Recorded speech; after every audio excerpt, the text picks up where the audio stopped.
ఆంధ్ర రాష్ట్రంలో తుఫాను ఏ విధంగా ఇబ్బంది పెట్టింది, దాన్ని ఏ విధంగా నారా చంద్రబాబు నాయుడు గారు కూటమి ప్రభుత్వం ఏ విధంగా ఎదుర్కొని ప్రాణ నష్టం లేకుండా ఈరోజు రాష్ట్ర ప్రజల్ని కాపాడిన కూటమి ప్రభుత్వం నారా చంద్రబాబు నాయుడు గారు, నారా లోకేష్ గారు, పవన్ కళ్యాణ్ గారు.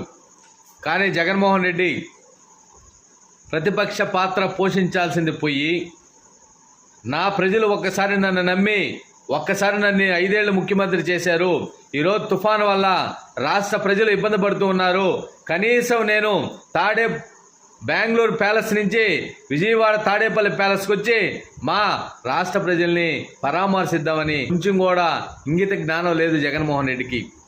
ఎస్, ప్రకృతి జగన్మోహన్ రెడ్డిని ఆంధ్ర రాష్ట్రానికి కూడా రానీలేదు. వస్తే కూటమి ప్రభుత్వం అది చేయలేదు, కూటమి ప్రభుత్వం ఇది చేయలేదని చెప్పి మాట్లాడతారని చెప్పి జగన్మోహన్ రెడ్డికి ప్రకృతి కూడా సహాయం చేయలేదు. కాబట్టి ఈరోజు రాష్ట్రంలో ప్రశాంత వాతావరణం ఉంది. అయినా కానీ fake media, YCP fake media వీళ్ళందరూ కూడా